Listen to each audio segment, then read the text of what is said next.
반갑습니다. 장종용 시장점검입니다. 오랜만에 인사드립니다. 예, 주식시장에 대해서 먼저 언급을 하면 시장은 이중바닥을 만들고 회복을 하고 있습니다. 상대적으로 이제 한국 증시가 계속 부진했기 때문에 한국 증시가 해외 증시 대비해서 좋아질 거냐, 뭐 이건 결국 유동성에 달린 거고, 이 유동성에 가장 큰 영향을 주는 것이 금리인데, 한국이 안타깝게도 준기축통화국이 아니다 보니까 미국 연준에 종속되어 있는 결정을 하게 되고, 이게 한국 경제 상황과 맞지 않습니다. 이민자들이 들어오고 젊은 인구가 많고 구매력이 왕성한 소비 인구가 3억 명이 넘는 미국하고 이제 고령화로 말라가고 있는 한국하고 같은 금리를 유지한다라는 자체가 뭐 맞지 않는 겁니다. 이 맞지 않는 부분들이 계속 유지가 되고 한 3년 정도 진행이 되니까, 미국은 지금 경기 침체를 걱정하고 있지만 한국은 이 경제가 무너지고 후진국으로 전락할 수가 있는 심각한 상황에 직면을 하게 됩니다. 이 비슷한 걸 일본이 겪었고, 일본은 제로 금리로 그 가치를 지켜냈는데 한국은 그럴 수 없는 상황이다라고 하면 아주 심각한 문제라고 볼 수가 있습니다. 그럼에도 불구하고 주식시장은 늘 비관을 먹고 상승을 하기 때문에, 그리고 지금까지 2021년에 유동성이 정점이었던 시기에 고점을 찍고 그리고 하락하고 수습하고 회복하는 그런 과정들, 이 과정들에서 걸림돌이 되는 것은 결국은 기업들의 실적인데, 그 기업들의 실적에 대한 부분도 그렇습니다. 이 실적이 앞으로 지속적으로 유지가 될 것이냐 그러면 대부분의 한국 산업들은 중국에 밀려가지고 그렇게 되기 힘들 것 같습니다. 최근에 이제 게임 쪽에서도 어느 정도 그런 게 한 10년 전부터 얘기가 나왔었습니다. 한국 게임이 중국에서 조 단위의 매출을 올리던 그런 참 꿈같은 시절도 있었는데, 요즘에 이제 중국에서 발매하는 게임의 수준이 많이 높아지고, 그리고 그게 중국 외 시장에서도 먹혀들고 있고, 한국 게임 산업은 그만큼 또 경쟁에 치여가지고 밀리게 되고, 이렇게 게임뿐만이 아니라 거의 전 산업 분야에서 나오고 있는데, 이 중국의 물량을 이겨낼 수 있느냐라고 하면 거의 불가능하다라는 판단입니다. 왜냐하면 이 자동화 때문에 사람이 한다라고 하면 사실 한국인이 중국인보다는 평균적으로 우수하기 때문에 격차를 유지할 수 있지만, 자동화를 하는 거에 대해서는 뭐 방법이 없습니다. 그리고 두 번째 정책인데, 중국 공산당이 뭐 이 독재를 한다라는 부분에서는 비판을 받을 만하지만, 성견지명을 갖고 경제 성장을 계속 이끌어왔다는 점에서는 지금의 한국 정치인들보다 낫다라고 봅니다.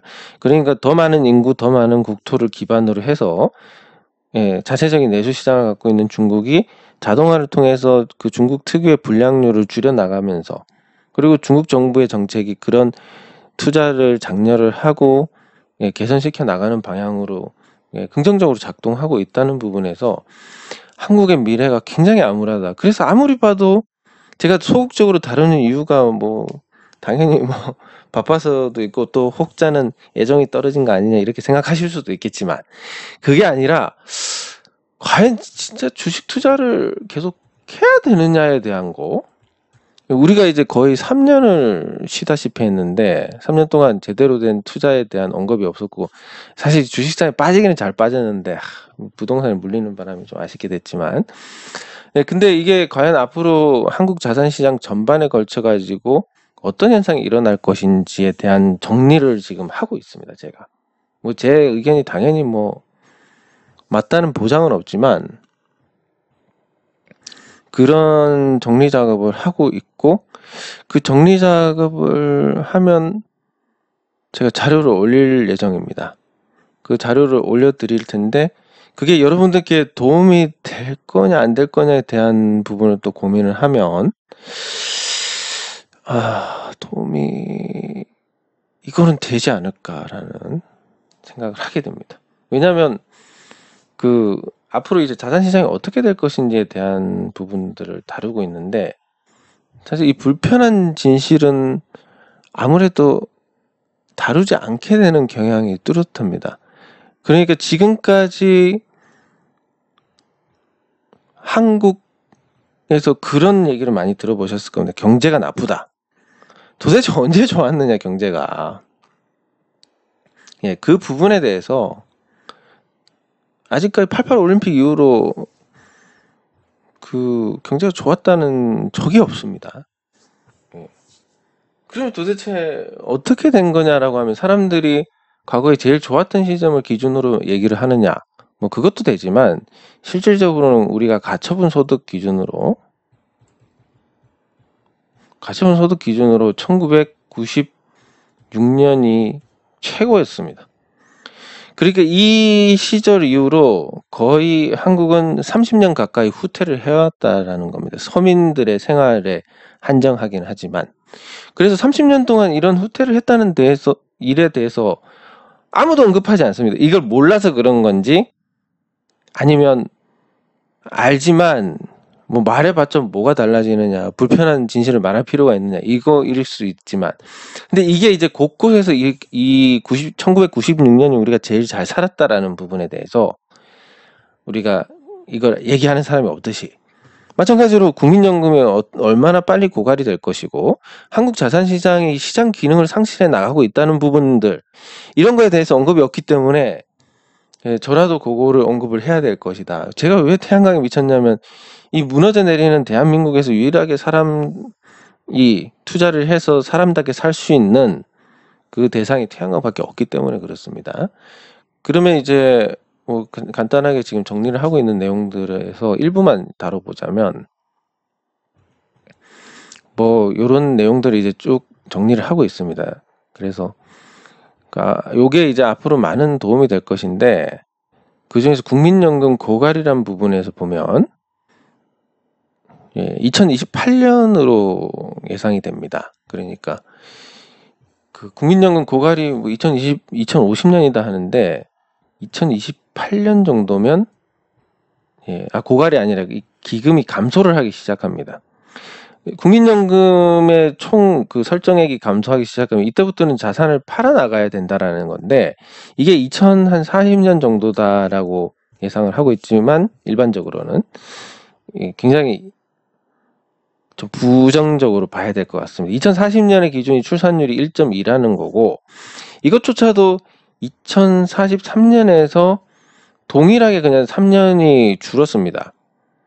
그 이전 데이터하고 비교했을 때. 왜 3년이 줄었냐면 그 과정에서 수익률이 탐탁지 못했기 때문이고, 그리고 2040년으로 보는 부분에서도 2023년하고 2024년에서 국민연금의 수익률이 높게 나온 부분들, 이런 게 주식시장이 떨어지면 다시 낮아지는 것까지 생각을 해서 뭐 할인을 해야 됨에도 불구하고 이렇게 잡혀 있다라는 겁니다.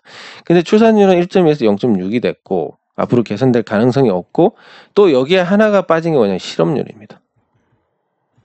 요즘 청년 실업률이 굉장히 높게 나오는데, 이거가 국민연금에 가입자가 없는 상태로 계속 수급자들에게 지급을 해야 되니까 고갈 속도가 훨씬 빨라지지 않을까. 2028년 정도에 국민연금이 고갈이 됐을 때, 그때부터 이제 주식시장에는 국민연금이 보유한 주식의 매도가 나오게 될 겁니다. 그거를 받아줄 수 있는 기능이 되느냐라고 생각을 해보면 아니 될 것 같다라는 거. 그럼 도대체 주식이 안 된다라면 부동산에 투자를 해야 되면, 부동산은 투자 개념은 거의 벗어나게 될 것 같습니다. 거주의 개념이 훨씬 강해지고, 거주의 개념이 강해지면 감가상각으로 줄어듭니다. 무슨 소리냐, 부동산 계속 올랐다. 맞습니다. 그러니까 황금성이 있는 지역은 그 물가 상승을 반영을 해서 오르겠지만, 이제 과거에 시골에서 있었던 현상이 전국적으로 발생을 하게 될 겁니다. 시골에서는 젊은 사람들이 떠나면서 집값이 하향 안정이 됐습니다. 이 하향 안정이 됨과 함께 거래가 안 되더라. 그래서 가격은 높지만 실질적으로 자산의 가치를 하지 못한다라는 그런 상태가 되는 거고, 이 시골에서 있었던 일이 이제 중소도시로 가고 출산율이 떨어지면서 이게 이제 대도시에서도 일어나고, 심지어 서울 도심 한복판에서도 이제 학생수가 없어서 폐교가 되는 학교들이 나오고 있습니다. 그런 상태에서 그러면 애를 안 낳으니까 학군도 의미가 없고, 재택근무가 늘어나니까 또 그 직장에 근접한 직조 근접에 대한 개념도 약해지고, 그리고 도대체 뭘로 평가를 하느냐? 그냥 좋은 사람들이 과거부터 살았던 지역에 대한 프리미엄이 붙느냐? 등등. 뭐 점점 이제 기존의 집값을 형성하던 그런 테마성의 설명들이 사라지고 있더라. 그럼 구매력이 따라주는 지역은 거래가 된다는 전제로 유지가 되겠지만, 안 되는 다수의 지역은 과거에 제가 살던 시골에서 있었던 현상이 똑같이 반복이 되게 될 겁니다. 그런 상태에서 과연 부동산이 투자의 매력이 있느냐? 주식시장이 이렇게 중국하고 경쟁해서 밀리고 시장 기능을 상실해 나가고 있는데 과연 투자를 권할 수 있느냐? 그럼 한국의 미래가 어떻느냐라고 했을 때, 좋았다가 나빠진 국가들이 아르헨티나를 비롯해서 있기 때문에 결국은 그 전철을 밟게 될 가능성이 큰데, 그리고 구매를 다 줄여도 줄일 수 없는 게 있습니다. 가난해져서 구매를 줄인다라는 거에서 전기만큼은 못 줄이더라. 지금 전기 같은 경우는 한국이 전기 요금이 싼 데다가 베트남이나 뭐 태국 이런 쪽으로 가도 전기를 안 쓸 수가 없습니다. 그러니까 그 나라의 소득 수준에 맞는 전기 요금이 한국하고 비슷하더라. 그러면 한국이 가난해지더라도 전기 요금은 그래도 유지가 되고 전기 사용량도 유지가 되지 않겠느냐라는 그런 관점에서 봤을 때, 이제 태양광이 그나마 이 한국에서 남아있는 투자처 중에서 나을 것이다 라고 보고 열심히 권하는 겁니다. 이게 계속 말씀드리지만, 주식시장, 제가 이 방송 녹화를 하는 걸 굉장히 즐거워함에도 불구하고, 즐겁기 때문에 피곤할 때도 할 수 있음에도 불구하고 계속 이게 못하고 있는 이유가, 특별히 다룰 내용도 없고 다룬다 하더라도 그게 이제 좋은 결과로 이어지는 가능성이 옛날보다 많이 줄어들고, 그런 것 저런 것 다 따져봤을 때 과연 이게 가능한 일인가에 대한, 주식 투자를 해가지고 우리가 이제 나이를 우리가 처음 시작할 때 비해서 2007년이라고 치면 17년이 높아졌습니다. 그럼 저도 마찬가지로 이제 모험을 하기가 힘든데, 이제 우리 전체로 보면 이만큼 나이를 드셨기 때문에 그냥 과거처럼 뭔가 공격적으로 뭔가를 할 수 있나라고 하면 못합니다. 그렇다고 자영업을 한다라고 하면 거의 자연 상태입니다. 자영업은 뭐 대금 못 받는 건 허다하고, 아르바이트 와가지고 하루 만에 도망가 버리고, 본인이 사실상 일을 하지 않으면 유지가 안 되는 그런 구조인데, 그런데다가 하루 쉬려고 하면 매출 올라오는 걸 감안해서 쉬는 가격이 너무나 높습니다. 쉬지도 못하고 몸 상할 때까지 계속 해 나가야 되고, 뭐 그것도 과거에나 뭐 권리금 받고 판다는 거지, 요즘은 그것도 쉽지가 않고, 상가는 공실률이 20% 넘어가고, 이제 미래가 너무나 명확하게 보이는 한국에서 주식 투자를 해 나가야 되냐? 물론 우리가 잘할 수 있는 분야가 있습니다. 그건 해 나가야 되겠지만, 그걸 잘하기 위해서는 또 태양광이 받침이 돼야 되는 거고. 그래서 이런 저런 이유를 따져봐도 지금까지 과정에서 우리가 결과가 만족스럽지 못하고 쉽지 않으실 수도 있겠지만, 마지막에는 이게 꼭 필요한 거다라는 생각을 하게 되는 겁니다. 그래서 이제 시장을 봤을 때, 그래 뭐 이중바닥 완성하고 회복할 수도 있겠지. 근데 얘가 올라봤자 뭐 얼마나 오르겠느냐라는, 2600선에서 당장은 많이 올라봤자 뭐 진짜 많이 올라도 3000선인데, 그럼 400포인트라고 하면 15% 정도 봐야 될 것 같습니다. 기대 수익률이 15%고 뭐 리스크야 크지 않지만 황금성이 떨어지는, 과거에 비해서 황금성이 떨어진다. 이게 또 자산 가격에 영향을 주고 자산 가격의 할인을 가져오게 될 겁니다. 이런 걸 생각했을 때는 과연 주식 투자를 전체적으로 봤을 때, 물론 뭐 좋은 집이 있듯이 또 주식 중에서도 또 괜찮은 또 종목이 나올 수도 있습니다. 하지만 그게 나온다고 하더라도 과연 그게 나온다 하더라도 좋은 결과를 얻을 수 있을 것이냐, 확률이 점점 줄어드는데, 특히 우리처럼 평범한 사람들은 그 확률에 따라갈 가능성이 크기 때문에 사실상 주식 투자를 최소한 줄이고 우리가 잘하는 것만 해야 되는 그런 상황인 게 아닌가라는 게 제 생각입니다. 그러다 보니까 이제 소홀하게 되는 거고. 감사합니다. 감사합니다. 오랜만에, 정말 오랜만에 인사드립니다. 4주 전, 아우. 감사합니다.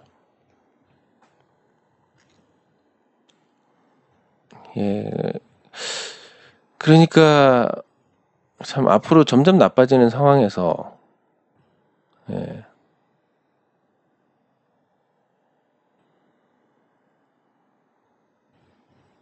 감사합니다. 제 노래 한번 같이 살펴보겠습니다.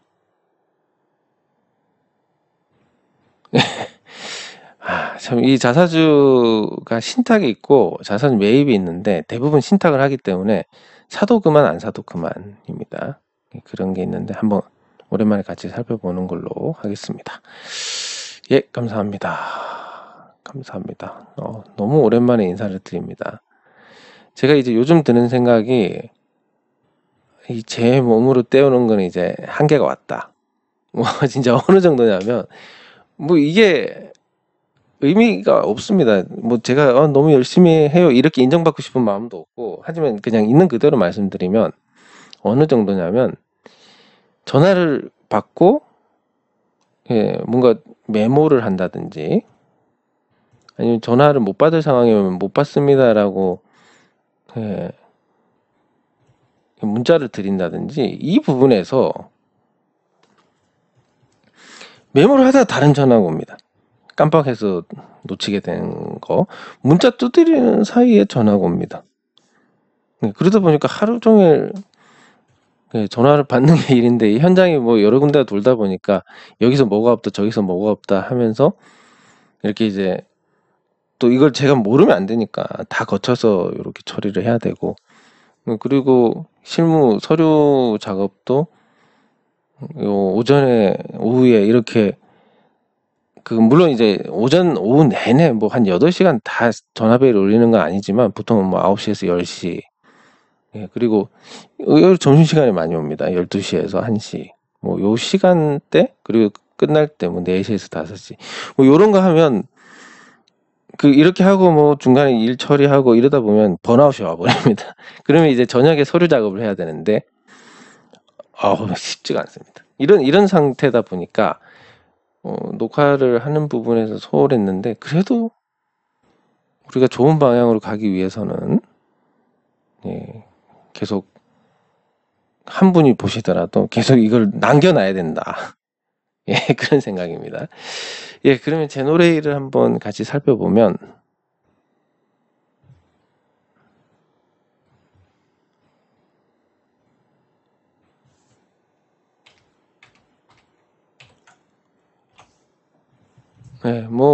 거의 계속 제 자리입니다. 제 자리고, 언급을 하지 않는 이유가, 제가 언급을 하면 제가 언급을 해봤자 그냥 인내심에 부정적인 영향만 줄 뿐이라서, 그래서 그렇습니다. 크게 도움이 안 될 것 같다라는. 최대 주주가 장내에서 사고, 그리고 자사주 신탁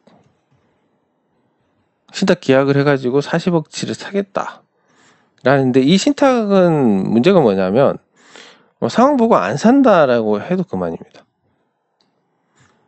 그렇기 때문에 자사주 신탁으로 주식을 매수하는 거에서 한계가 있고, 또 하나가 뭐냐면 이 자사주 매입을 하는 비율도 한계가 있습니다. 그러니까 여기 보시면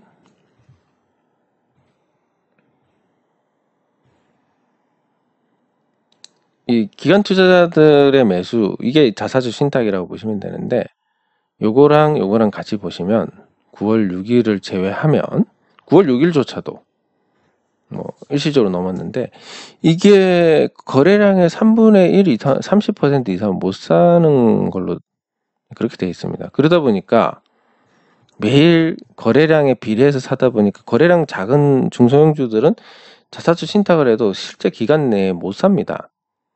기간 내에 못 사기 때문에 그래도 뭐 자사주 매입이면 무조건 사야 되지만 신탁은 기간 내에 못 사기 때문에 못 사면 못 샀다라고 하면 끝납니다. 그러니까 우리가 기대하는 만큼 자사주를 퍽퍽 사가지고 주가도 방어하고 유통되는 주식수도 줄이고 이게 쉽지가 않더라는 겁니다. 그럼에도 불구하고 긍정적으로 본다면 제노레이가 자사주하고 자사주 신탁으로 꾸준히 주식을 사서 시장에서 10% 이상 거두어 드렸습니다. 이 주식이 만약에 돌았다라고 하면 지금보다 주가가 더 낮을 거라는 그런 전망을 하게 되는데 계속 자사주 매입하면서 낮은 가격에 이렇게 걷어가서 못 버티는 분들 주식을 싸게 가서 더 이상 나올 게 없다라고 하면 그때는 이제 주가가 올라갈 거고 그 시기가 그닥 뭐 오래되지는 않을 것 같습니다. 그래서 이런 과정들 급해서 파는 사람들의 물량을 다 자사주로 소화를 하고 그게 이미 150만 주 이상 됐는데 150만 주면 전체 주식 10% 넘습니다. 근데 유통 주식이 100%가 아니라 최대 주주급 빼고 뭐 못 빼고 하면 유통 주식 수가 많아야 70%인데 전체 주식에 그 중에서 10%를 드렸으니까 하방이 훨씬 안정이 됐을 것이다. 뭐 회사의 경영 같은 경우는 안정적으로 이익을 내고 있으니까 그거에 대해서는 크게 의심할 여지가 없다라는 거고 그런 관점에서 계속 이런 급한 물량이 줄어들고 실적은 계속 유지가 돼서 기업 가치가 불어나고 있다라고 한다면 좋아질 건데 한국 시장의 어떤 기능 상실에 대한 부분을 생각하면 뭐 비중을 이제 더 늘린다든지 하는 거는 힘들지 않겠나 이런 생각을 하게 됩니다. 그래도 뭐 제노레이야 뭐 흑자나고 있는 회사니까 그나마 뭐 보유하는 게 스트레스를 받는 건 있지만 근본적인 어떤 문제 이러다 망하는 거 아닌가라는 그런 문제에서는 벗어나 있습니다. 그리고 뭐 지나치게 이제 낮은 종목들이 보면 이제 한 번씩 바닥에서 반발이 일어나는데 금리 인하를 결정한 이후에는 이런 움직임이 조금 느는 건 맞습니다. 빈도가. 그래서 HK 같은 경우도 그렇고 시가총액이 낮아서 완벽하게 소외되고 있는 종목들이 금리가 낮아질수록 오히려 그런 종목들은 뭐 누가 조금만 사도 올라가는 그런 구조니까 차라리 어떤 시세 변동성, 불확실성 이런 부분에서 매력을 가질 수 있지만 대형주들은 앞으로 외국인이 계속 팔 거고 어느 시점이 되면 국민연금이 계속 팔 건데 올라갈 수 있겠느냐라는 것에서 굉장히 회의적이다. 주식시장 전체에 대해서 회의적이다. 사실 뭐 그냥 있는 그대로 말씀드리면 태양광밖에 없다라는 생각을 하게 되는 겁니다.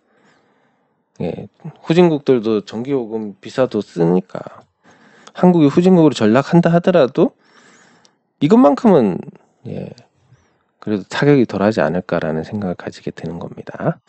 오랜만에 인사드려서 너무 좋은데 그리고 이걸 해야 진짜 사람 사는 것 같다 이런 생각이 들지만 앞으로 제가 충분히 또 많이 올려드릴 수 있을지는 모르겠습니다. 하지만 너무 늦지 않게 올려드리면서 조금 더 신경을 써서 그리고 조금 더 많은 자료들을 찾아봐서 보다 투자에 도움이 될 만한 그런 정보 전달에 신경을 쓰도록 하겠습니다. 장 종료 시장 점검은 여기서 마치도록 하겠습니다. 수고하셨습니다.